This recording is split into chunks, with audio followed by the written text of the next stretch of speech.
Assalamualaikum warahmatullahi wabarakatuh.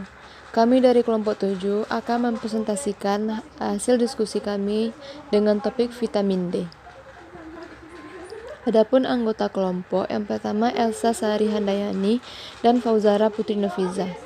Untuk pembahasan pada vitamin D, yang pertama itu pendahuluan, definisi, manfaat, fungsi, metabolis, dan kelalaian beserta kesimpulan. Langsung saja masuk kepada pendahuluan. Penyakit yang dikenal dengan rachitis yang telah disebutkan dalam tulisan sejak zaman Romawi pada tahun 1550-an, dia menggambarkan anak pucat yang tidak dapat berdiri. Catatan Cina, Swiss, Belanda, dan London semuanya telah mendokumentasikan deskripsi deformitas tulang misterius pada anak. Tahun 1634 di London, istilah rachitis muncul dalam Annual Bill of Mortality of the City of London. Terdapat sebuah dokumen yang mencatat kematian. Kondisi ini dikenal dengan rachitis, yang menggambarkan tulang melengkung, tulang cacat dan tulang bengkok. Akhirnya, Elmer Werner Markolum dan yang lainnya akan mengidentifikasi suatu zat, vitamin yang melibatkan kalsium sebagai penyebab kelalaian bentuk tulang. Vitamin ini ditemukan lebih dari 100 tahun yang lalu melalui 38 karya Fak dan Merkolum. Ia melakukan penelitian dengan hewan dan pengamatan eksperimen sinar matahari, kemudian dicatat pada tahun 1930-an. Struktur vitamin D akan diisolasi dan diidentifikasi oleh Askell pada tahun 1937 vitamin D3 akan diidentifikasi oleh Windows. Lalu manfaat vitamin D. Ada 7 manfaat vitamin D. Yang pertama itu mengatur pembentukan garam fosfor dalam tubuh yang digunakan untuk pengerasan tulang. Yang kedua, mengatur metabolisme garam dapur. Yang ketiga, mengeraskan penyerapan garam dapur dan garam fosfor. Yang keempat, pada organ hati vitamin D diubah ke dalam bentuk sehingga diangkut oleh darah. Yang kelima, pada organ ginjal diubah untuk menghasilkan hormon vitamin D. Yang keenam, mengatur mineral dan tulang dan hematosis kalsium darah. Yang ketujuh, membentuk aktif yang berperan sebagai pengatur diferensiasi, proliferasi, dan pertumbuhan sel. Langsung masuk kepada fungsi vitamin D. Fungsi vitamin D memiliki banyak fungsi, tidak hanya berfungsi untuk kesehatan tulang. Vitamin D sebagai nutrisi yang unik dengan berbagai fungsi biologis sebagai vitamin dan hormon steroid. Fungsi utama yang bisa disebut peran kalsium vitamin D adalah memelihara konsentrasi kalsium serum, fosfor, dan hematosis tulang dalam rentang normal.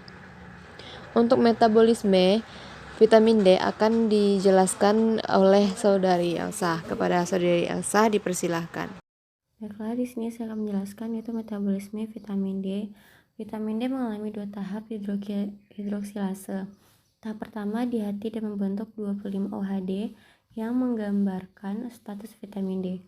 Bentuk ini dimetabolisme lebih lanjut oleh GGP27B1 enzim 1-alfa hidrokilase menjadi metabolit biologis yang aktif, yaitu 1-alfa 25 hidrovitamin D, 1-alfa 25 OHD 2D. Semula diperkirakan bahwa tahap metabolisme kedua ini hanya terjadi di ginjal, tetapi ternyata sejumlah sel imunitas, terutama imunitas alami seperti monosit dan makrofag, dapat menghasilkan bentuk yang aktif 1-alfa 25 OHD 2D. Vitamin D berasal dari sintesis di kulit, kemudian berdifusi ke pembuluh darah menggunakan A2 globulin vitamin D binding protein atau DBP. Cholecalciferol ini akan diambil dan diangkut oleh DBP. Sekitar 60% cholecalciferol yang terikat dengan DBP akan diangkut ke jaringan tubuh, terutama hati, otot, dan jaringan lemak. Vitamin D yang berasal dari makanan diabsorpsi dalam bentuk misel secara difusi pasif dan masuk ke dalam usus. Hanya sekitar 50% dari asupan vitamin D yang diabsorpsi. Saat berada di dalam usus, vitamin D bergabung dengan kilomikron selanjutnya menuju sistem limfatik dan dibawa ke sirkulasi pembuluh darah. Kilomikron membawa sekitar 40% vitamin D dalam sirkulasi darah. Sejumlah vitamin D dipindahkan dari kilomikron ke DBP untuk diangkut. Kolekalsiferol setelah mencapai hati dimetabolisme oleh enzim hidroksilase hati untuk membentuk metabolit aktif.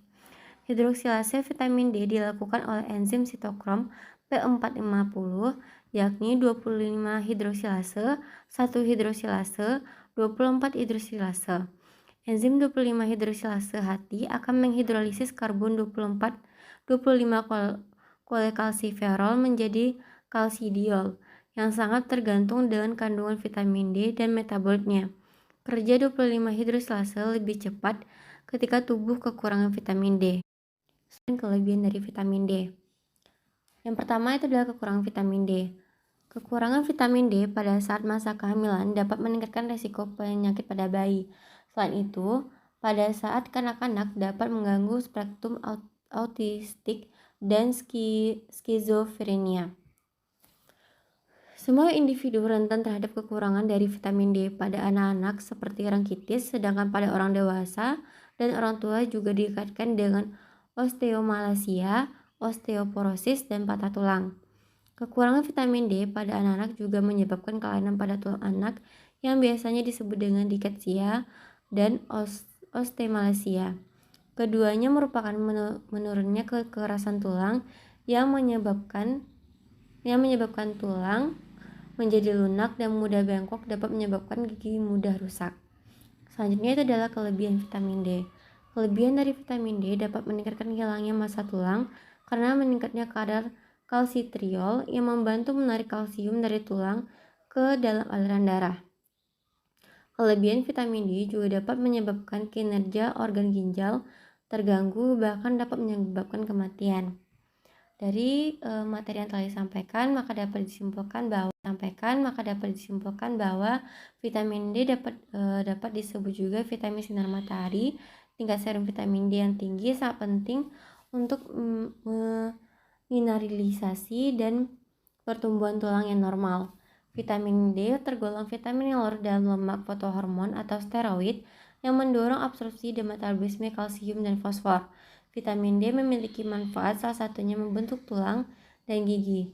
Kekurangan vitamin D dapat menyebabkan banyak masalah kesehatan dan kelebihan vitamin juga dapat menyebabkan keracunan. Sekian dari saya.